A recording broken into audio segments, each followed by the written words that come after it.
Hello everyone, स्वागत है आपका आज के लेक्चर में। आज हम कुछ इंपॉर्टेंट पॉइंट्स जो है वो डिस्कस करने वाले हैं।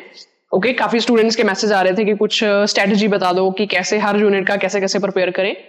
तो एक ब्रीफ स्ट्रेटजी होगी ये 306 के पेपर के लिए। ठीक है, तो चलिए स्टार्ट करते हैं बिना किसी देरी के। सबसे पहले तो इंपॉर्टेंट पॉइंट ये है कि जैसे ये वाले क्वेश्चंस तो हमने ऑलरेडी जो है कल की वीडियो में डिस्कस कर लिए थे। ठीक है, जिन्होंने ये वीडियो नहीं देखी, ये क्वेश्चन नहीं सॉल्व किए, पहले तो इन क्वेश्चन को अच्छे से सॉल्व कर लें क्योंकि ये बहुत ही ज्यादा इंपॉर्टेंट है ये सारे क्वेश्चंस। ओके, तो मैंने ये कल की वीडियो में सारे क्वेश्चंस करवाए हैं। पहले आप ये सारे क्वेश्चंस जो है वो अच्छे से सॉल्व कर लेना, right. It's very very important.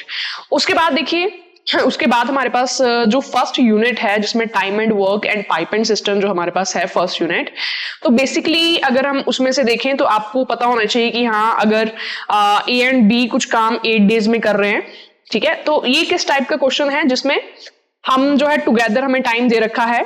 Okay, हमें जो है बी का टाइम जो है वो दे रखा है, हमने ए का टाइम निकालना है ना। तो इस टाइप के क्वेश्चंस जो है वो आपको आने चाहिए, राइट। तो चलिए हम देखते हैं कि इनको हम कैसे करेंगे। ठीक है ना, आप भी वीडियो को पॉज करके आप भी इसको ट्राई कर सकते हैं कि ये क्वेश्चन कैसे होगा ना। तो देखिए मैं एक बार बता देती हूँ आपको, ए एंड बी का जो टाइम है काम करने का, कंप्लीट करने का, वो क्या है 8 डेज। ओके, और बी उस काम को अकेले कितने दिन में करता है 10 दिन में। हमने ए का टाइम निकालना है कि ए अगर उस काम को अकेले करे तो उसको कितना टाइम लगेगा। ठीक है ना, तो सबसे पहले तो हम क्या निकालते हैं, हमेशा हम इसमें टोटल वर्क जो है वो अज्यूम करते हैं, है ना, और वो हम क्या लेते हैं एलसीएम। ओके, तो एलसीएम लेना जो है सबको आता होगा, राइट। 10 और 8 का, है ना, 10 और 8 का एलसीएम हमारे पास कितना होता है 40। ठीक है ना, तो हम टोटल वर्क जो है ना, टोटल वर्क जो है इसमें हम क्या मान लेंगे 40 यूनिट्स, है ना। या तो हो सकता है कि 40 चेयर्स बनाना, ठीक है, ऐसे हो सकता है कि 40 टेबल्स बनाना, है ना। तो टोटल वर्क हमारे पास कितना है 40। ओके, तो देखिए दोनों मिलके 40 वर्क जो है वो 8 दिन में करते हैं। ठीक है ना, 8 दिन में 40 चेयर्स वो बना देते हैं। तो एक दिन में जो है उनका काम कितना होगा 5। Okay, 5 per day. ओके, उनकी एफिशिएंसी कितनी आ जाएगी दोनों की 5। और बी जो है वो अकेला 10 दिन में 40 काम कर देता है, मतलब वो एक दिन में काम कितना करेगा 4। ठीक है, 4 पर डे।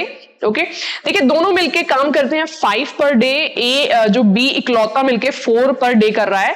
तो क्या आप ए की एफिशिएंसी निकाल सकते हो कि ए जो है वो पर डे कितना काम करता है 5 - 4, है ना, क्योंकि ये टुगेदर का है, ये बी इकलौते का है, माइनस करोगी तो ए का काम आ जाएगा।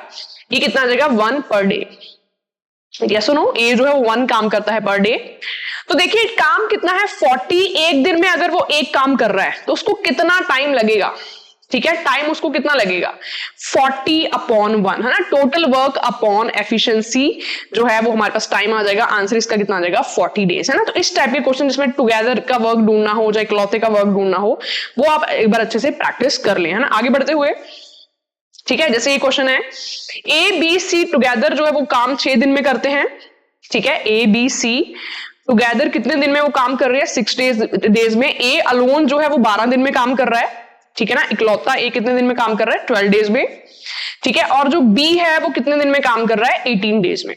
ठीक है ना, देन टाइम टेकन बाय सी, सी को कितना टाइम लगेगा, यस और नो। ठीक है, तो इस टाइप के क्वेश्चन में हमने सी का इसमें टाइम निकालना है ना। हमारा सबसे पहला स्टेप क्या होता है कि हमने कुछ टोटल वर्क जो है वो अज्यूम करना है ना। इसमें टोटल वर्क हम क्या अज्यूम करते हैं एलसीएम। तो 6, 12 और 18, सबसे पहले तो आपने इसका एलसीएम निकालना है, किसका 6 का, 12 का एंड 18 का। इसमें क्या कॉमन आपको दिख रहा है 6 कॉमन दिख रहा है, क्या आ जाएगा ब्रैकेट में 1 आ जाएगा, 2 आ जाएगा, 3 आ जाएगा। आप कुछ भी कॉमन नहीं है, सबको मल्टीप्लाई कर दो, 6 × 1 × 2 × 3, तो इनका एलसीएम कितना आ जाएगा 36। ठीक है ना, तो टोटल वर्क आप कितना मान लो 36 मान लो, है ना। टोटल वर्क कितना मान लो 36 मान लो। तीनों जो है 36 वर्क जो है वो 6 दिन में करते हैं, तो एक दिन में कितना काम करते होंगे 36/6, 6 बाय डे। ठीक है ना, 6 बाय डे। इकलौता ए जो है वो 36 काम 12 डेज में करता है। ठीक है, तो एक दिन में वो कितना काम करता होगा 3 पर डे। ठीक है, इकलौता बी 36 काम जो है 36 चेयर्स जो वह बनाता है 18 दिन में, तो एक दिन में कितनी चेयर बनाएगा 2 पर डे। ठीक है ना, ठीक है, ये है तीनों की एफिशिएंसी। तीनों जो है एक दिन में 6 काम कर रहे हैं, 6 काम कर रहे हैं। ए इकलौता 3 काम कर रहा है, बी इकलौता 2 काम कर रहा है। तो क्या आप सी का काम निकाल सकते हो कि सी एक दिन में कितना काम करता होगा, तो वो 1 करता होगा ऑफ कोर्स, है ना, क्योंकि 6 - 3 - 2। राइट, तो वो 1 करता होगा। अगर वो 1 काम कर रहा है पर डे तो 36/1 उसको टोटल टाइम कितना लगेगा, 36 days. Very simple, got it. ठीक है, तो कई बार क्या होता है कि आपको इकलौता टाइम दे रखा, आपने टुगेदर का निकालना होता है, कई बार टुगेदर दिया होता है, आपने इंडिविजुअल निकालना होता है ना, तो इस टाइप के जो क्वेश्चन है वो आपको अच्छे से आने चाहिए, राइट। आगे बढ़ते हैं कुछ और क्वेश्चंस की तरफ। ठीक है, जैसे ये क्वेश्चन है हमारे पास, 10 men can complete a work in 15 days. ठीक है, एक बात देखिए यहाँ पे, 10 मैन जो हैं वो काम करते हैं 15 दिन में। ठीक है ना, क्वेश्चन को खुले दिमाग से सोचिए, अगर 10 मैन 15 दिन में काम करते हैं तो एक सिंगल मैन जो है वो कितने दिन में करेगा, 150 दिन में। ठीक है ना, क्योंकि मैन और डेज का जो रिलेशन है वो रिवर्स होता है, जितने ज्यादा मैन होंगे उतना कम टाइम लगेगा, जितने कम मैन होंगे उतना ज्यादा टाइम लगेगा। तो 10 मैन अगर 15 दिन में काम कर रहे हैं तो एक सिंगल पर्सन उस काम को 150 दिन में करेगा। क्यों, 15 × 10। ठीक है ना, ये तो नॉर्मल सी बात होगी, राइट। अब देखिए आगे के लाइन है, 15 वुमेन जो है उस काम को कितने टाइम में करती है, 15 वुमेन 10 दिन में। ठीक है ना, 15 वुमेन जो है वो 10 दिन में काम कर रही है। If all the 10 men and all the 15 women work together, है ना, अगर वो टुगेदर वर्क करे तो कितना टाइम लगेगा। ठीक है, तो बिल्कुल सिंपल, आपने सबसे पहले एलसीएम लेना है। 15 और 10 का एलसीएम कितना होता है, 30। ठीक है, इसको आप मान लो टोटल वर्क, है ना, जो भी एलसीएम हमारे पास आता है उसको हम क्या मानते हैं, टोटल वर्क। अगर 30 टोटल वर्क है तो ये 15 डेज में 30 वर्क कर रही हैं, तो एक दिन में, है ना, क्योंकि हम हर क्वेश्चन में एफिशिएंसी निकालते हैं, एफिशिएंसी होती है एक दिन का काम। ठीक है ना, एक दिन में कितना काम करेंगे, 2 पर डे। ठीक है, 15 वुमेन, है ना, 15 वुमेन वो 30 काम 10 दिन में करती है, मतलब एक दिन में कितना काम करती होंगी, 3 काम, 3 पर डे। ठीक है, अब दोनों साथ में अगर मिलके करें, 10 men एंड 15 वुमेन साथ में मिलकर अगर काम करें तो एक दिन में 5 काम हो जाएगा ना, 2 by this 3 by this, एक दिन में कितना काम हो जाएगा, 5 पर डे। ठीक है, तो 30 काम करने के लिए कितना टाइम लगेगा, 30/5। 30/5 कितना होता है हमारे पास, 6। ऑप्शन कौन सा आ जाएगा, A. This is clear to all, right. ठीक है, तो इस टाइप से आपने क्वेश्चंस जो है वो करने हैं ना। देखो ये इस टाइप का जो क्वेश्चन है एक बार ये डिस्कस कर लेते हैं। ठीक है ना, इसमें कई बार चिल्ड्रन आ जाते हैं, कई बार मैन आ जाते हैं, वुमेन आ जाते हैं, राइट। तो क्या स्ट्रेटेजी होती है इस क्वेश्चन को करने की, 12 मैन और 18 वुमेन, जब और लगाओ ना तो उसका मतलब वो बराबर है, और का मतलब जहां तो 12 मैन या 18 वुमेन, है ना, वो काम को कितने टाइम में करती हैं, 14 डेज में। ठीक है ना, 12 मैन बराबर हैं 18 वुमेन के। ओके, क्योंकि दोनों का जो टाइम है वो सेम है, 14 डेज में काम करते हैं। क्या हम मेन और वुमेन की एफिशिएंसी यहां से रेशो निकाल सकते हैं, क्या आएगी, M/W कितने आ जाएगी, 18/12। ठीक है, मतलब 3/2। ओके, इनसे एफिशिएंसी आ जाएगी। देखो 12 मैन, कम मैन जो है वो काम करते हैं ज्यादा वुमेन के बराबर, इसका मतलब जो मैन है उनकी एफिशिएंसी ज्यादा होगी, मतलब वो ज्यादा काम करते होंगे एक दिन में एज कंपेयर टू वुमेन। तो मैन की एफिशिएंसी यहां से हमने रेशो निकाली बराबर करके, मैन की एफिशिएंसी हमारे पास कितनी आ गई, 3। वुमेन की एफिशिएंसी हमारे पास कितनी आ गई, 2, है ना। एक सिंगल मैन 3 काम करता है, जैसे 3 चॉकलेट्स बनाता है, और एक सिंगल वुमेन वो 2 चॉकलेट्स बनाती है, right. In how many days work will be finished by 8 men and 16 women. ठीक है, एंड का जब एंड आ जाए ना, मतलब दोनों। ठीक है ना, तो एक बात यहां से देखिए, सबसे पहले तो हमने ये देखना है टोटल वर्क क्या होगा, है ना। देखो 12 मैन जो है वो 14 डेज में काम करते हैं, तो एक मैन की अभी हमने एफिशिएंसी निकाली, एक मैन की एफिशिएंसी यहां पे कितनी है, 3। ओके, एक मैन 3 काम करता है, तो 12 मैन कितना काम करेंगे, एक मैन अगर 3 काम कर रहा है तो 12 मैन कितना काम करेंगे, 36 करेंगे ना, 36 काम, 12 × 3 36 काम करते हैं कितने, 12 मैन। ओके, कितने दिन में, एक दिन में, है ना, क्योंकि एफिशिएंसी दी, ये सिंगल डे का वर्क था ना। तो 14 डेज में कितना काम करेंगे, 14 डेज में कितना काम करेंगे, 36 × 14 कर दोगे आप, है ना, एक दिन का 36 है तो 14 डेज का कितना होगा, 36 × 14। ओके, तो ये आपका टोटल वर्क हो गया, 36 × 14 ये आपका टोटल वर्क हो गया ना। इसको टोटल वर्क को अब हमने किससे डिवाइड करना है, देखो अब काम कितने लोग कर रहे हैं, 8।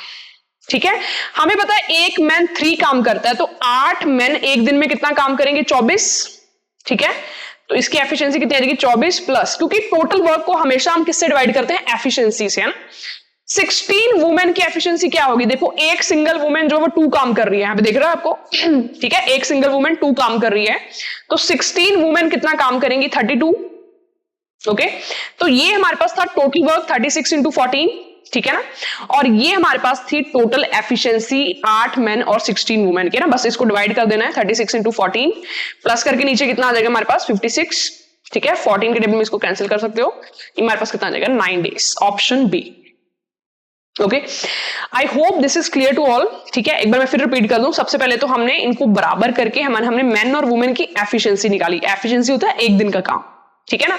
उसके बाद हमने टोटल वर्क निकालना था, तो वो हम कैसे निकालना पड़ेगा, 12 मैन 14 डेज में काम करते हैं, तो हमें पता था एक मैन 3 डेज में करता है, तो 12 मैन कितने में करेंगे 36 में, और 14 डेज में कितना काम करेंगे 36 इंटू 14, ठीक है। फिर हमने 8 मैन कितना काम करेंगे 16 मैन का, उनको प्लस करके डिवाइड कर दिया टोटल वर्क के साथ। ओके, इस टाइप के क्वेश्चन एक दो और प्रैक्टिस आप कर लेना, क्या उनका फंडा है, राइट, ठीक है। ये क्वेश्चन है हमारे पास, राइट, इसको एक बार मैं बता देती हूं। ए जो है वो 10 दिन में काम करता है, बी 15 डेज में करता है, और दोनों को कितने पैसे मिलते हैं 5000 रुपीज, ठीक है। देखिए 10 दिन में ए काम करता है, ओके, बी काम करता है 15 डेज में, दोनों का टोटल वर्क कितना आ जाएगा 10 और 15 का एलसीएम कितना आ जाएगा 30, टोटल वर्क हमारे पास कितना आ गया 30, ठीक है। ए 30 काम करता है 10 दिन में, एक दिन में कितना करेगा 3 पर डे, एफिशिएंसी कितनी आ गई 3 पर डे। बी काम करता है 30 15 डेज में, ठीक है, एक दिन में कितना करेगा 2 पर डे, ओके। दोनों की एफिशिएंसी कितनी आ गई 3:2, एफिशिएंसी एक दिन का काम। देखो जो भी पैसे आपको मिलते हैं ना वो आपकी एफिशिएंसी के अकॉर्डिंग मिलते हैं, एफिशिएंसी मतलब जितना आप हर दिन काम करते हो। तो ये जो 5000 रुपीज है ना, ये इस रेशो में डिवाइड होंगे, ठीक है। क्या आप 5000 को इस रेशो में डिवाइड कर सकते हैं, बिल्कुल, ठीक है। ए को कितना मिलेगा 3, टोटल कितना है 3 + 2 5, 3/5 ऑफ 5000, ठीक है, जो हमारे पास कितना होगा 3000। बी को कितना मिलेगा 2/5 है ना, नीचे 5 से क्यों डिवाइड कर रहे हैं क्योंकि वो टोटल है, ओके। बी को कितना मिलेगा हमारे पास 2000, राइट। तो ये हमारे पास क्या आ जाएगा, उनको कितने पैसे मिल रहे हैं ना। तो हमेशा जो पैसे मिलते हैं वो एफिशिएंसी के अकॉर्डिंग मिलते हैं, है ना। तो ये जो स्टार्टिंग स्टेप है ये सेम ही रहेगा, ठीक है ना।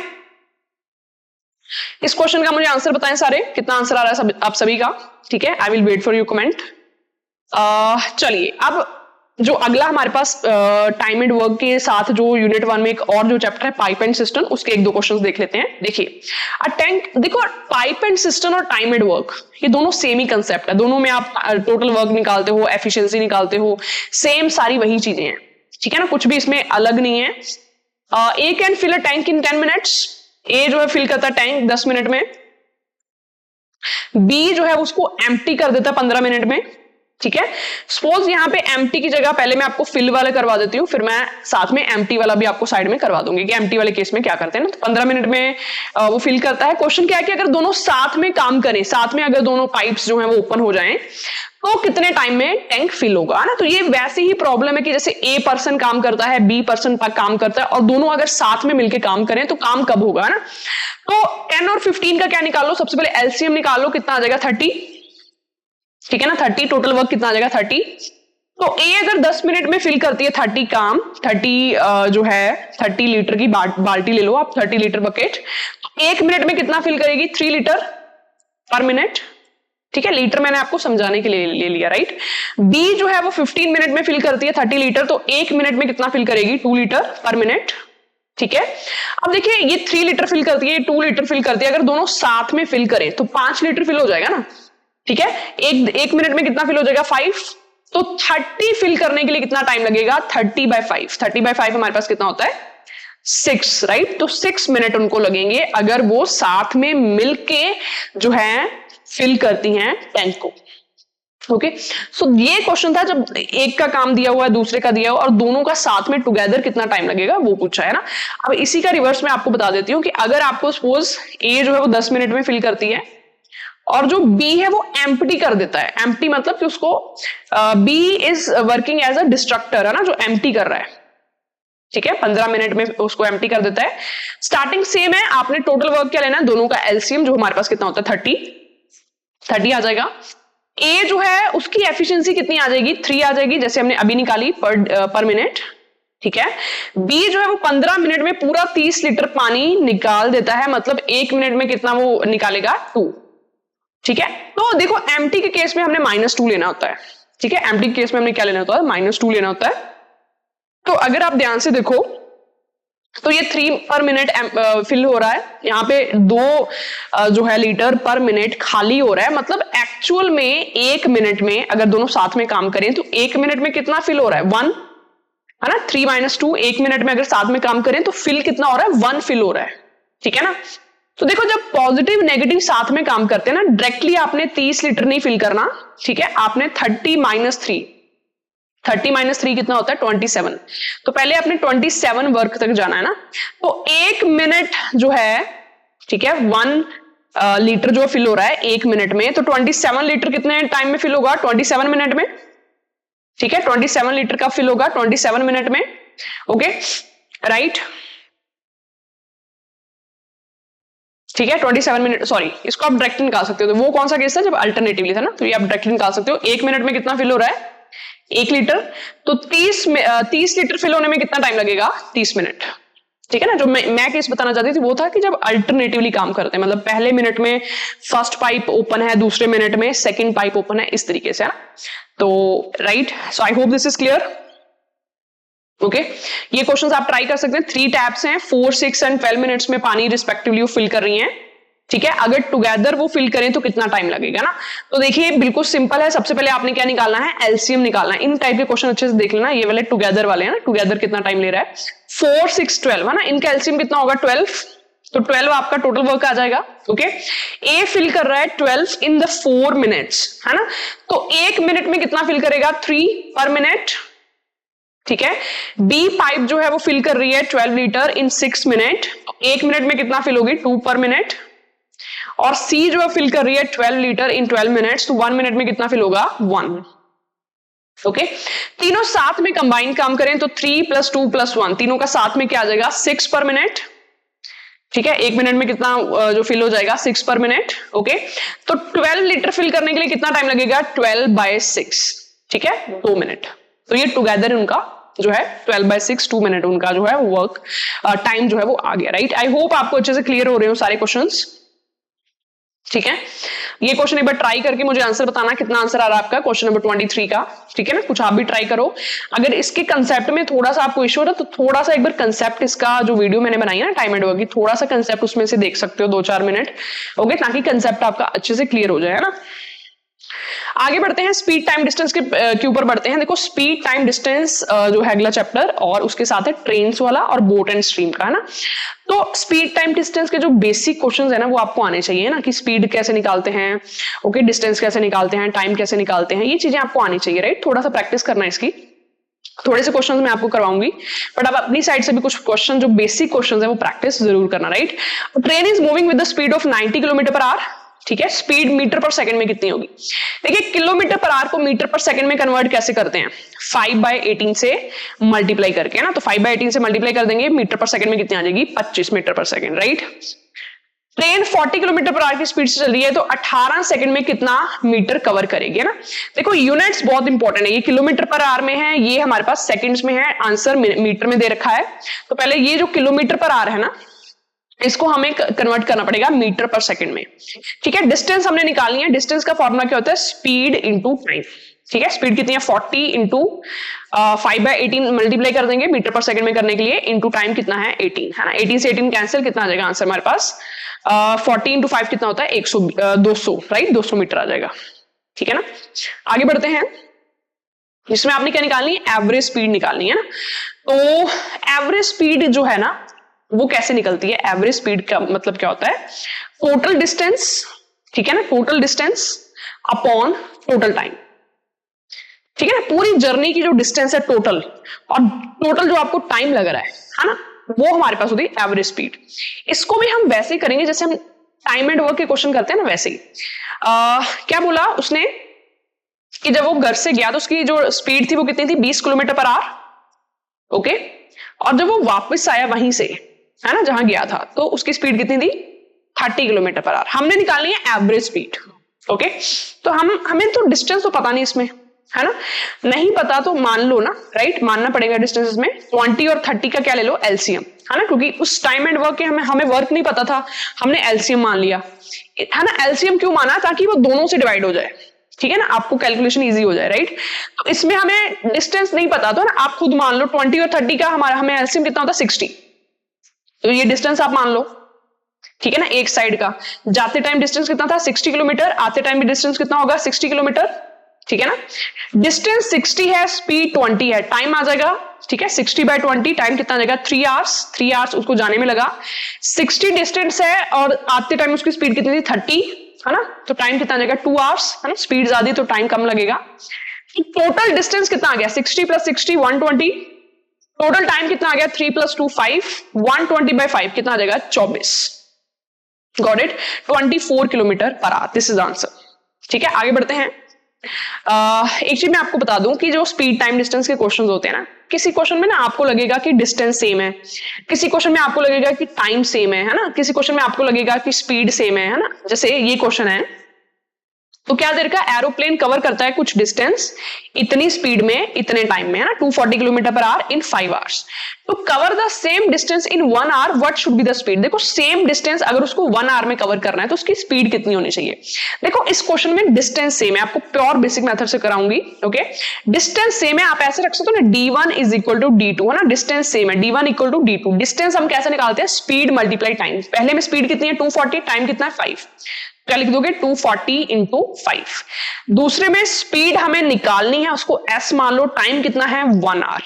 जस्ट जो है आपके स्पीड आपके पास आराम से यहां पे आ जाएगी, कितनी आ जाएगी स्पीड, देखो 1 है ये, है ना, तो s × 1 तो s ही रहेगा, 240 × 5 कितनी आ जाएगी 1200, गॉट इट। तो देखो जैसे यहां पे इस क्वेश्चन में हमने डिस्टेंस को इक्वल रखा है ना, किसी क्वेश्चन में टाइम को इक्वल रख दोगे, किसी क्वेश्चन में आप स्पीड को इक्वल रख दोगे ना, जो भी इक्वल होगा, ऐसे आप अननोन जो है ना उसकी वैल्यू आराम से निकाल लोगे, ठीक है ना। I hope you are getting, okay. जैसे ये क्वेश्चन है, person walk at the speed of 14 kilometre per hour instead of 10 kilometre per hour, है ना। वो 14 किलोमीटर पर आवर की स्पीड से चला, पहले वो किस स्पीड से चलता था 10 किलोमीटर पर आवर की स्पीड से।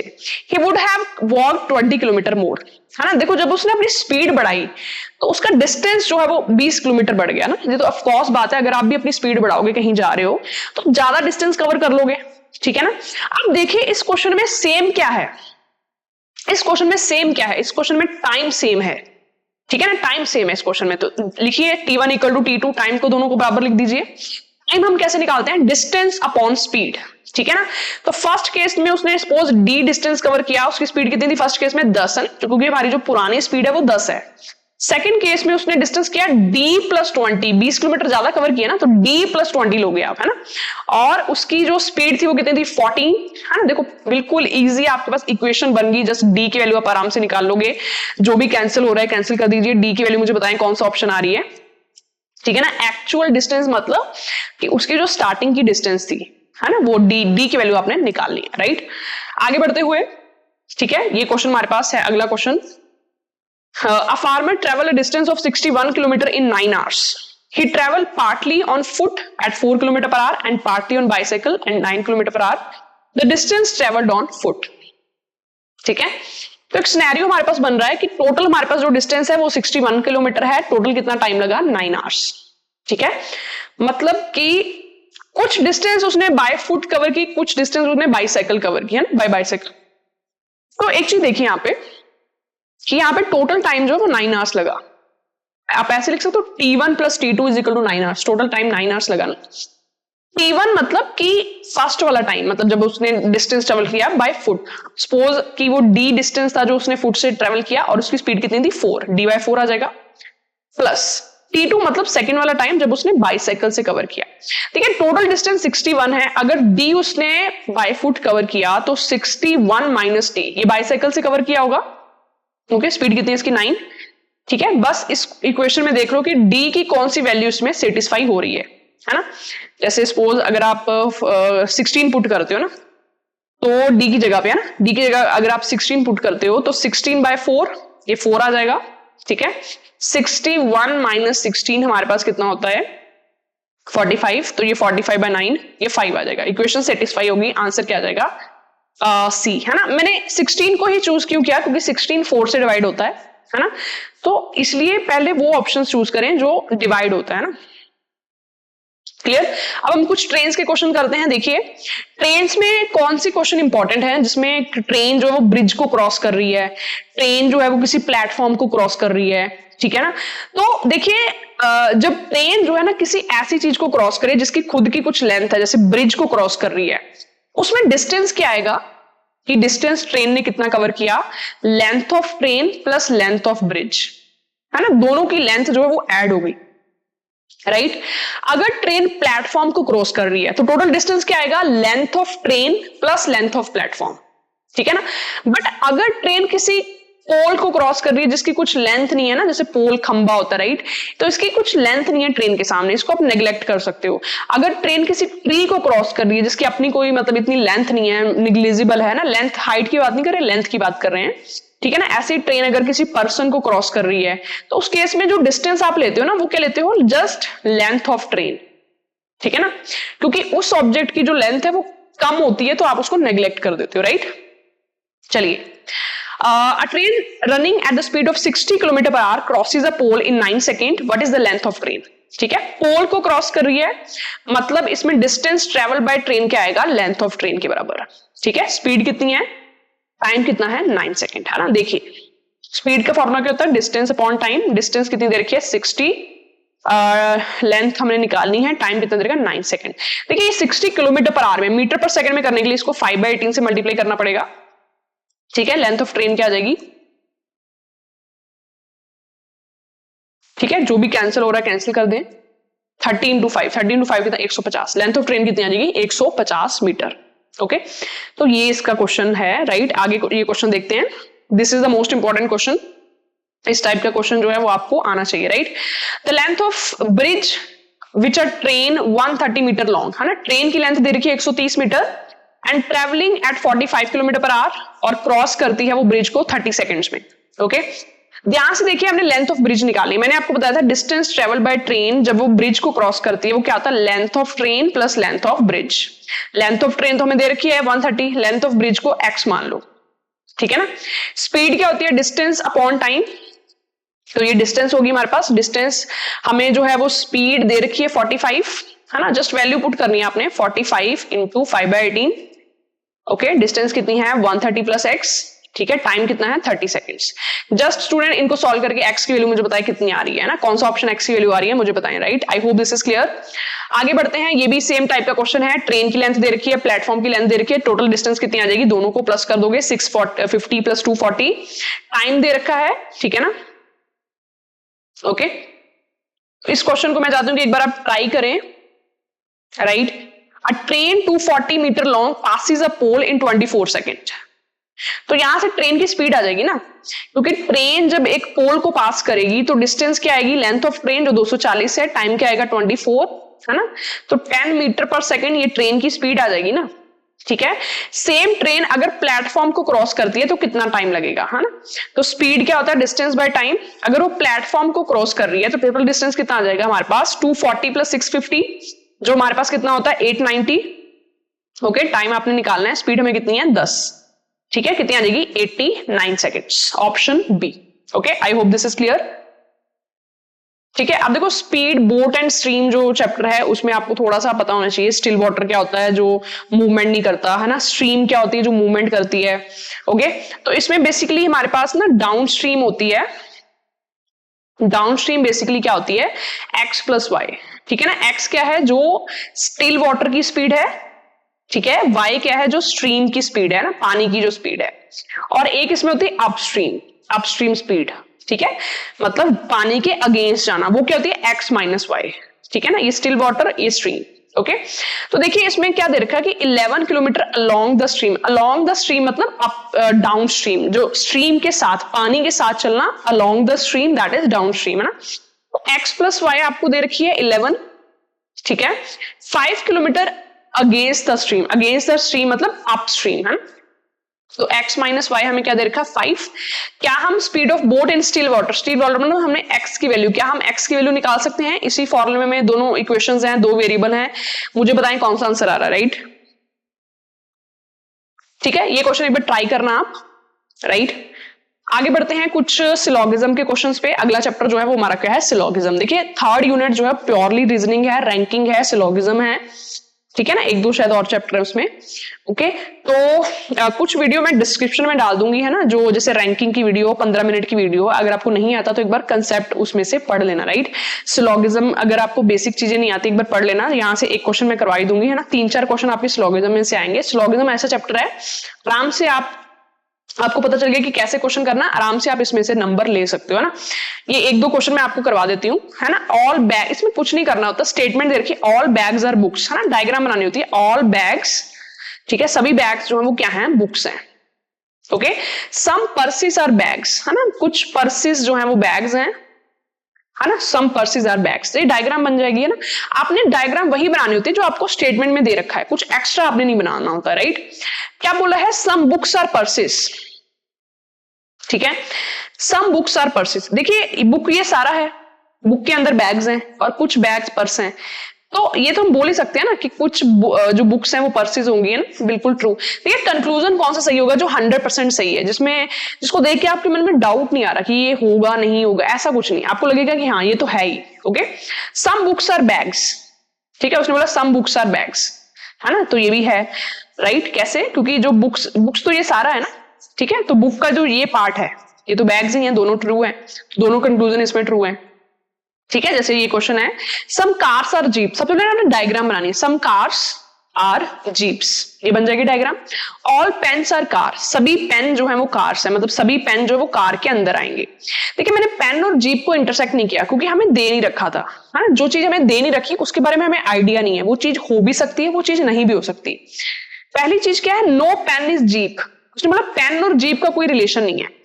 देखिए हमें दे नहीं रखा कि इसका कोई रिलेशन है, ठीक है। जब चीजें दे नहीं रखी, इस चीज का, इस चैप्टर का सबसे मेन पॉइंट पता क्या है कि जब आपको नहीं दे रखा कुछ भी तो उसके बारे में आप हाँ भी नहीं बोल सकते, उसके बारे में आप ना भी नहीं बोल सकते, तो वो 50-50 होता है, ठीक है। तो पेन और जीप का हमें रिलेशन नहीं दे रखा, तो अगर आप बोलो ना कुछ पेन जीप है तो ये भी 50-50 है, अगर आप बोलो कि कोई भी पेन जीप नहीं है ये भी 50-50 है, श्योरिटी कुछ नहीं है, ठीक है। तो ये आप इसको आप सही नहीं बोल सकते कि हाँ ये दे नहीं रखा तो ये इस गलत है, राइट। ये बात इस चैप्टर की मेन है। सम जीप्स आर कार, ठीक है, कुछ जीप्स जो कार है, हाँ ये तो बिल्कुल सही है, कुछ जीप्स जो है कार है, तो सेकंड सही आएगा, ठीक है। तो फिर से बता दूं मेन चीज इसमें क्या है कि जो चीज स्टेटमेंट में नहीं दे रखी उसके प्रति आप श्योर नहीं हो, वो 50-50 है, ठीक है ना। ये क्वेश्चन आप प्रैक्टिस करना, ठीक है ना, ये भी सारे क्वेश्चन आप प्रैक्टिस करना, ठीक है। आप देखते हैं अगले क्वेश्चन पे। देखिए सिटिंग अरेंजमेंट के मैंने आपको कल जो वीडियो में क्वेश्चन कराए थे, दैट इज मोस्ट इंपॉर्टेंट।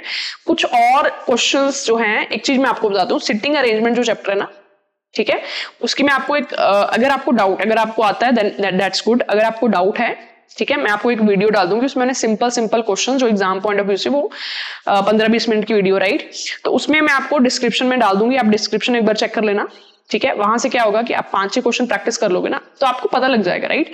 तो ये बात है, राइट, तो ये भी क्वेश्चन आप ट्राई करना, ठीक है ना। आगे बढ़ते हैं, कुछ अब कैलेंडर की तरफ बढ़ते हैं, ठीक है ना। कैलेंडर आई होप आपने किया होगा, कैलेंडर क्लॉक हो गया, ओके।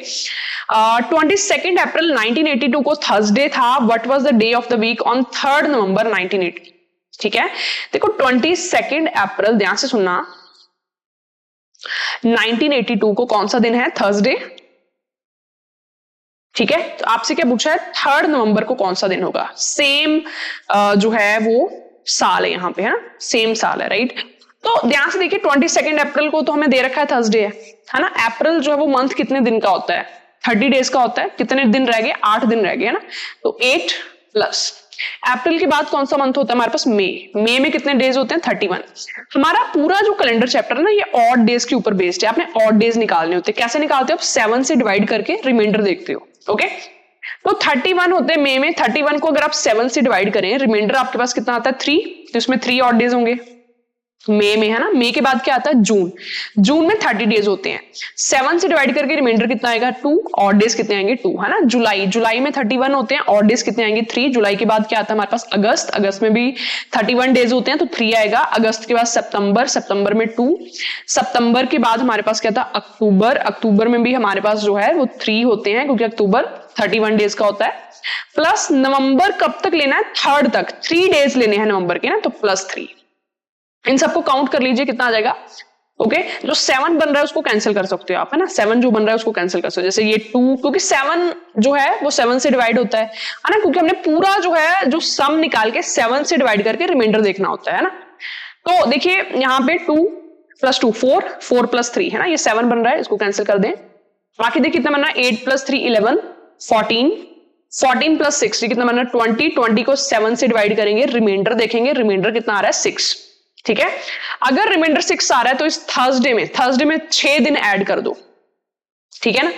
थर्सडे में अगर आप 6 दिन ऐड कर दो तो दिन कौन सा हो जाएगा, वेडनेसडे, ठीक है। आंसर क्या आ जाएगा, Wednesday. Okay very simple, right. Thursday में अगर यहाँ पे 5 आता तो थर्सडे में 5 ऐड कर देते, ठीक है ना। अगर 4 आता तो आप 4 ऐड कर देते, इस तरीके से, है ना।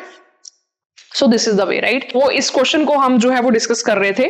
तो एक चीज मैं आपको बताना चाहता हूँ कि अगर यहाँ पे देखो सेम हमारे पास ईयर्स थे, है ना, अगर ईयर्स में बीच में देखें, जैसे सपोज यहाँ पे अगर सपोज 2001 होता और यहाँ पे 2004 होता, तो तब आपने कैसे करना है, यहाँ पे कितना डिफरेंस आ रहा है ईयर्स का, 3 ईयर्स का डिफरेंस आ रहा है, ठीक है। अब देखो हमारे पास ईयर्स में 2 टाइप्स के होते हैं, एक तो ऑर्डिनरी ईयर होता है हमारे पास, जिसमें हमारे पास 1 ऑड डे होता है, क्योंकि इसमें 365 डेज होते हैं, जब आप 7 से डिवाइड करते हो तो 1 रिमाइंडर आता है। और एक हमारे पास लीप ईयर होता है, इसमें 2 ऑड डेज होते हैं, कैसे, क्योंकि 366 हमारे पास डेज होते हैं लीप ईयर में, अगर आप इसको 7 से डिवाइड करते हो तो रिमाइंडर 2 आता है, ठीक है ना। तो आपने सबसे पहले ये देखना कि इन 3 ईयर्स में कितने ऑड डेज हैं, है ना। तो उसके लिए आपको ये पता होना चाहिए कि इन 3 ईयर्स में ऑर्डिनरी ईयर्स कितने हैं एंड लीप ईयर्स कितने हैं। तो इसमें से आप देख सकते हैं कि 2 ईयर्स तो हमारे पास ऑर्डिनरी ईयर्स हैं, 2002 एंड 2003, ठीक है ना। और इसमें 2004 जो है वो हमारे पास क्या है, लीप ईयर है ना। तो उस अकॉर्डिंग आप ऑड डेज लोगे, 2 ऑर्डिनरी ईयर में 2 ऑड डेज आ जाएंगे, है ना। 1 में 1 होता है, 2 में 2 हो जाएंगे, एंड 1 लीप ईयर में 2 आ जाएंगे, तो 2 + 2 हमारे पास कितना आ जाएगा, 4, ठीक है ना। तो अगर ऐसे कुछ हमें जो है ईयर्स का गैप दे रखा हो तो उसमें इस तरीके से आप निकाल सकते हो, राइट। आगे बढ़ते हुए, ठीक है, अगले क्वेश्चन पे, जैसे कि ये क्वेश्चन है ना कि 30 जून 1989 को फ्राइडे था, ओके, 30 जून 1989 को कौन सा दिन था, फ्राइडे, ठीक है। आपने क्या बताना है कि 17 सितंबर 1993 को कौन सा दिन होगा, ठीक है ना। सबसे पहले तो आपने ना सेम टू सेम करना है, जैसे 30 जून 1989 से लेके 30 जून 1993, है ना, सेम टू सेम, है। तो इसमें कितने साल हो गए, 4 साल हो गए, 1993 और 89 4 साल हो गए, इसमें हमारे पास 4 इयर्स, ओके। फिर आपने देखना कि इन 4 इयर्स में कोई लीप ईयर तो नहीं आ रहा, ठीक है ना, कोई लीप ईयर तो नहीं आ रहा। तो उसमें एक हमारे पास लीप ईयर आ रहा है, कौन सा, 1992, ये लीप ईयर होता है ना, 4 से डिवाइड होता है, लीप ईयर कैसे। तो इसमें अगर आप देखें तो 1989 और 1993 के बीच में हमारे पास 4 इयर्स हैं, और अब हमने ये देखना है कि कोई ऑर्डिनरी ईयर तो नहीं है, कोई लीप ईयर तो नहीं है। तो हमारे पास 4 इयर्स में एक ईयर जो है 1992, ये हमारे पास लीप ईयर होता है ना, क्योंकि ये 4 से डिवाइड होता है, ठीक है। लीप ईयर हम कैसे निकालते हैं, वो 4 से डिवाइड होना चाहिए, ठीक है। बट जैसे कि मेरे पास 2004 है ना, तो ये 4 से डिवाइड होता है, ये लीप ईयर है ना। मेरे पास 2008 है, ये 4 से डिवाइड होता है, ये लीप ईयर है।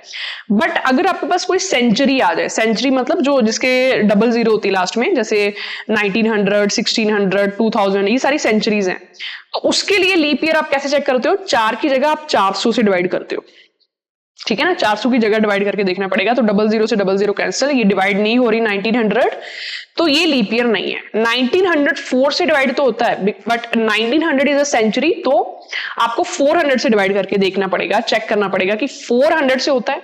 तो अगर नहीं हो रहा 400 से, तो वो लीप ईयर नहीं होगी, वो सेंचुरी, ठीक है। जैसे 1600 है ना, ये 16th सेंचुरी है, ये 400 से डिवाइड होती है, तो yes it is a leap year, है ना। तो ये ध्यान रखना कि जब 00 आ जाए ना, तो 4 की जगह आपने 400 से डिवाइड करके चेक करना है, ठीक है ना। तो यहां से 1992 हमें जो है वो लीप ईयर मिला, तो 3 हमारे पास ऑर्डिनरी ईयर्स मिले, एक हमारे पास लीप ईयर मिला, तो 3 ऑर्डिनरी ईयर में कितने ऑड डेज आएंगे, 3, एक लीप ईयर में कितने ऑड डेज आएंगे, 2, तो टोटल कितने ऑड डेज आ गए हमारे पास, 5, ठीक है ना। टोटल ऑड डेज हमारे पास कितने आ गए, 5। 30 जून से लेके 30 जून 1989 से लेके 30 जून 1993 तक, ठीक है। हमने पर पहुंचना कहां तक है, सितंबर तक। देखिए जून के बाद क्या आता है, 30 जून तक हो चुका है ना, जून 30 का मंथ होता है। जून के बाद आता है सितंबर, है ना, सितंबर, जून के बाद सॉरी क्या आता है, जुलाई, ठीक है। जून के बाद क्या आता है, जुलाई। जुलाई 31 डेज का होता है, 31 डेज में कितने ऑड डेज होते हैं, 3, है ना, 7 से डिवाइड करके रिमाइंडर। जुलाई के बाद क्या था, अगस्त, अगस्त में भी 31 डेज होते हैं, कितने ऑड डेज होंगे 3। अगस्त के बाद सितंबर, सितंबर के कितने दिन लेने हैं 17, ठीक है ना। 17 क्यों, क्योंकि 17 डेज तक हमने चेक करना है ना। तो 17 डेज जो है सितंबर के, उसमें कितने ऑड डेज होंगे, 17 को 7 से डिवाइड करें और रिमाइंडर देखिए कितना आ रहा है, रिमाइंडर कितना आ रहा है 3, तो उसमें 3 होंगे। तो ओवरऑल हमारे पास कितने ऑड डेज आएंगे 9, 9 को 7 से डिवाइड करें, रिमाइंडर देखिए कितना आ रहा है 2, ठीक है। तो 2 आ रहा है, मतलब फ्राइडे में आप क्या ऐड कर दोगे 2, आंसर क्या आ जाएगा संडे। क्लियर, आंसर क्या आ जाएगा संडे। आई होप आपको कंसेप्ट अच्छे से क्लियर हो रहा है, अगर फिर भी दिक्कत आ रही है एक बार कंसेप्ट इसका अच्छे से देख ले, राइट। नेक्स्ट क्वेश्चन ये है कि इस दिन कौन सा जो दिन होगा, ओके। तो इसको आप कैसे निकाल सकते हो, उसको आप ऐसे ब्रेक करोगे 2000, ठीक है। देखो कितने साल हो चुके हैं, 2005 तक साल हो चुके हैं, 5 इयर्स, है ना। 2006 के 28 में पे हैं, ओके। 2000 में जो है ऑड डेज कितने होते हैं 0, है ना।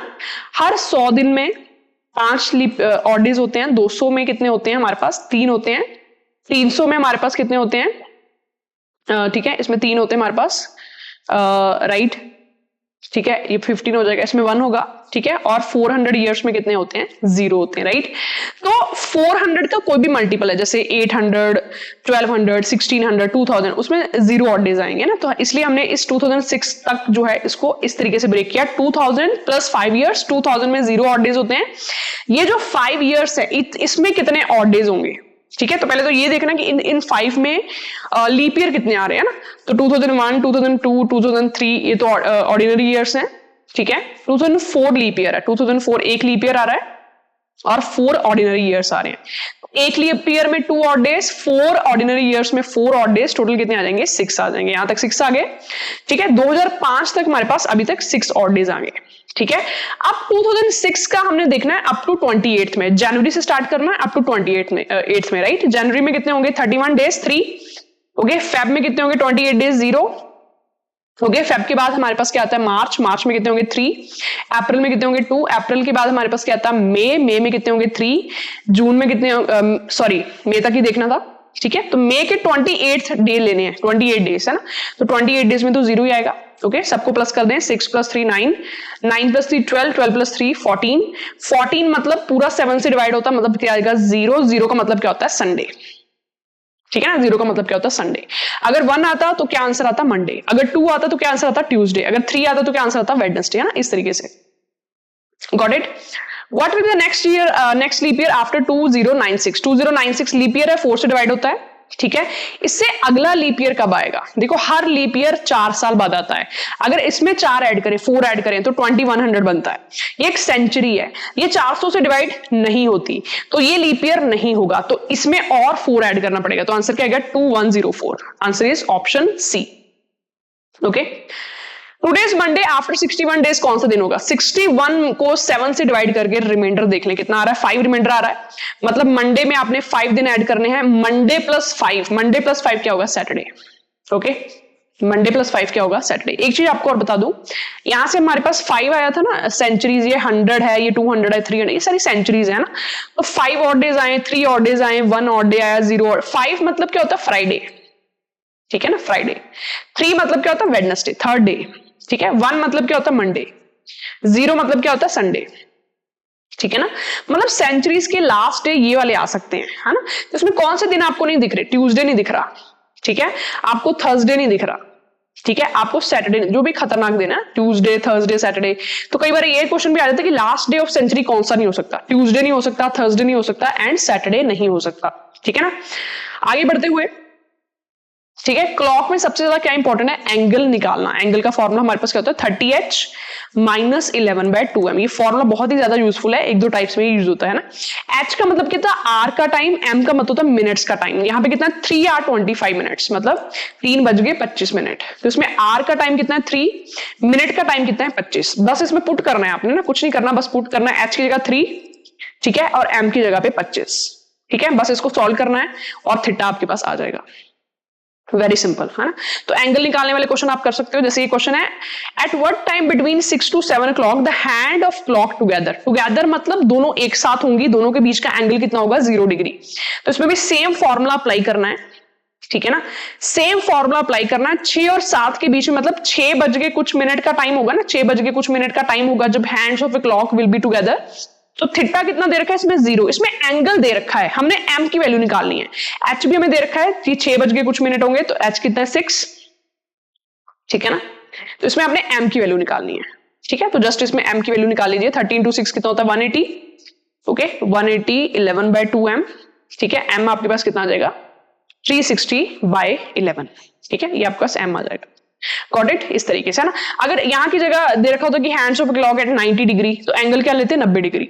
अगर देखो दे रखा होता कि hands of clock straight line, तो एंगल कितना लेते हैं 180, है ना। इस तरीके से फॉर्मूला ये यूज होना है ना। किसी में थीटा निकालना पड़ेगा आपको, किसी में एम निकालना पड़ेगा। M means minutes, okay. Data sufficiency, okay, one of the most important chapter, ठीक है ना। तो डेटा सफिशिएंसी में ना आपको क्वेश्चन कई बार सॉल्व नहीं करना होता पूरा, आपको सिर्फ ये देखना होता है कि जो आपको प्रॉब्लम दे रखी है ना स्टेटमेंट में, उसको सॉल्व करने के लिए विच स्टेटमेंट इज सफिशिएंट, कौन सी स्टेटमेंट सफिशिएंट है। इसमें 5 ऑप्शन होते हैं, ठीक है। फर्स्ट ऑप्शन होता है कि पहली स्टेटमेंट सफिशिएंट है, दूसरा ऑप्शन होता है कि सेकंड स्टेटमेंट सफिशिएंट है क्वेश्चन का आंसर बताने के लिए, थर्ड होता है कि दोनों में से कोई भी सफिशिएंट नहीं है, फोर्थ होता है कि दोनों में से कोई भी ले लो, चाहे पहली ले लो चाहे दूसरी ले लो, ईदर, ठीक है। और फिफ्थ होता है कि बोथ टुगेदर, दोनों जो है वो साथ में टुगेदर जो है वो सफिशिएंट है, ओके। तो जैसे ये क्वेश्चन है कि A B C D E F each are having different height, तीन सबकी जो है डिफरेंट हाइट है, हु इज शॉर्टेस्ट। तो देखते हैं कि ये प्रॉब्लम का पता हमें कैसे चलता है ना, कौन से स्टेटमेंट से चलता है, पहली से या दूसरी से। C is shorter than only B, only का मतलब कि सी जो है ना वो सिर्फ बी से छोटा है, बाकी सबसे बड़ा है। तो इस चीज का मतलब क्या है, ठीक है ना, इस चीज का मतलब क्या है, सी सिर्फ बी से छोटा है, मतलब बी सबसे बड़ा होगा, उसके बाद कौन आएगा सी, क्योंकि सी से छोटा, ठीक है ना, सी सिर्फ बी से छोटा है ना, तो बाकी सारे इस साइड ही आएंगे ना। ये पहली स्टेटमेंट है ना। क्या इसमें से हमारा क्वेश्चन का आंसर निकला हु इज शॉर्टेस्ट, नहीं निकला। हु इज टॉलेस्ट जो है वो निकला, okay. A is taller than only D and F, उसने बोला कि जो ए है ना वो सिर्फ टॉलर है किससे, डी से और एफ से, ठीक है ना। इस चीज का मतलब क्या हुआ कि ए जो है वो लास्ट से थर्ड आएगा, लास्ट से थर्ड आएगा, क्योंकि वो सिर्फ डी या एफ से टॉलर है, ठीक है ना। क्वेश्चन तो हमने शॉर्टेस्ट बताना था ना, अब हम कंफ्यूज हो गए कि शॉर्टेस्ट डी होगा कि एफ होगा, है ना। तो दोनों स्टेटमेंट से हम आंसर नहीं निकाल पाए, तो इसका आंसर क्या आएगा, both of the statement together is not sufficient to give the answer, है ना, क्योंकि आंसर हमें बताना था शॉर्टेस्ट, ठीक है ना। एक दो क्वेश्चन इसको और मैं बता देती हूँ आपको। On which day of the week Aarti birthday fall, Aarti का बर्थडे कौन से वीक में आता है, कौन से वीक के कौन से दिन में आता है। पहली स्टेटमेंट क्या करिए, Sonu correctly remember that Aarti birthday fall after Wednesday but before Sunday. Wednesday के बाद पर संडे से पहले, ये सोनू का है। वेडनेसडे के बाद मींस क्या क्या ऑप्शन है, थर्सडे, फ्राइडे, सैटरडे, 3 ऑप्शन है पहली स्टेटमेंट से। दूसरी स्टेटमेंट क्या है, Raj correctly remember that Aarti birthday fall before Friday but after Tuesday. दूसरी स्टेटमेंट में कौन से, before Friday, before Friday means Thursday but after Tuesday, after Tuesday means Wednesday, ठीक है ना। तो ये 2 हैं। देखिए आपने देखना कि कॉमन कौन सा है, थर्सडे इसमें भी आ रहा है, थर्सडे इसमें भी आ रहा है, मतलब उसका बर्थडे कब होगा, थर्सडे को होगा। तो दोनों स्टेटमेंट टुगेदर, दोनों स्टेटमेंट को टुगेदर सॉल्व करके हमारे पास आंसर आया, ओके। तो ये तरीका है इसको ऐसे सॉल्व करने का ना। तो ऐसे ये भी क्वेश्चंस हैं, इसको आप ट्राई करना कि कौन सी स्टेटमेंट सफिशिएंट है क्वेश्चन देने के लिए, ठीक है। ये आप ट्राई कर सकते हैं कि इसमें क्या था, what is the total number of student in the school, है ना, स्कूल में टोटल स्टूडेंट्स कितने हैं। रेशियो दे रखी है बॉयज और गर्ल्स की, गर्ल्स और बॉयज की, ठीक है। पहली रेशियो से तो आप टोटल तो निकाल नहीं सकते क्योंकि रेशियो दे रखी है हमें, है ना। सेकंड क्या, the number of student has grown 5% this year as compare to the 4% last year from the 2001, okay, which it was before the last, है ना। देखो इसमें भी इंक्रीमेंट दे रखा है, ओके, इसमें क्या दे रखा है, इंक्रीमेंट दे रखा है। इसमें करेक्ट वैल्यू थोड़ी आएगी, ठीक है ना, क्योंकि 5% इस साल बढ़े हैं, पिछले साल 4% बढ़े थे, बट हमारे पास ओरिजिनल कोई डाटा तो है नहीं जिसके साथ हम इसको कंपेयर करें, रेशो में है, ठीक है ना। तो इसमें भी क्या आएगा, दोनों स्टेटमेंट सफिशिएंट नहीं है, इसको एक बार अच्छे से देख लेना, डेटा सफिशिएंसी को, क्लियर। अब एक बात और, ठीक है, कुछ चैप्टर्स में मैंने जैसे कि रैंकिंग हो गया, ठीक है, एक अल्फाबेट सीक्वेंस भी है, ठीक है ना, जो आपको करने हैं, राइट, जो आपको करने हैं, 3rd यूनिट के चैप्टर्स हैं, रैंकिंग हो गया, अल्फाबेट हो गया, सिलोगिज्म में अगर आपको डाउट है, ठीक है, तो इनकी वीडियोस मैं डिस्क्रिप्शन में साथ में अटैच कर दूंगी, 15-15 मिनट की, ज्यादा टाइप की नहीं है, तो एक बार कंसेप्ट आपको क्लियर हो गया ना, तो कोई भी क्वेश्चन आपको दिखे आप आराम से कर पाओगे, राइट। रैंकिंग हो गया, अल्फाबेट हो गया, ठीक है, डाइस है ना, डाइस के थोड़े से क्वेश्चन आप देख लेना कि हाँ उसको कैसे चेक करते हैं, okay. Height and distance, okay, height and distance की भी 15 मिनट की वीडियो, वो भी आप 1-2 क्वेश्चन एक बार देख लेना कि कंसेप्ट क्या है ना, क्वेश्चन सॉल्व कैसे करते हैं, ठीक है ना। तो ये मैं सारी वीडियोस जो है डिस्क्रिप्शन में ऐड कर दूंगी, ठीक है। मेंसुरेशन जो है अगर आपको ज्यादा टफ लग रहा है तो आप इसके जस्ट बेसिक कुछ क्वेश्चंस कर लीजिए जो मैंने वीडियो में 15 मिनट में करवाए हैं, है ना, बेसिक्स कुछ, ताकि अगर कुछ क्वेश्चन आए तो आपको थोड़ा सा आइडिया हो, है ना। पर अगर ज्यादा टफ लग रहा है तो इसको लीव भी कर सकते हो आप, okay, not an issue, okay. और बेसिक अगर आपने वीडियो देखनी है इसकी 15 मिनट की 2D 3D की, तो वो आप, मैं डिस्क्रिप्शन में वो भी वीडियो डाल दूंगी, right. So I think this all things are clear, ठीक है, सभी चीजें आज क्लियर हैं आपको, ठीक है। मुझे काफी मैसेज आ रहे थे इसलिए मैं थोड़ा सा ना आपको ओवरव्यू दे दिया, राइट, कि मतलब कि कैसे कैसे आपकी स्ट्रेटेजी होनी चाहिए, ठीक है। सो आई होप आपको सारी चीजें अच्छे से क्लियर हैं, गॉट इट। तो मिलते हैं, right, all the best for the tomorrow exam, okay, good luck.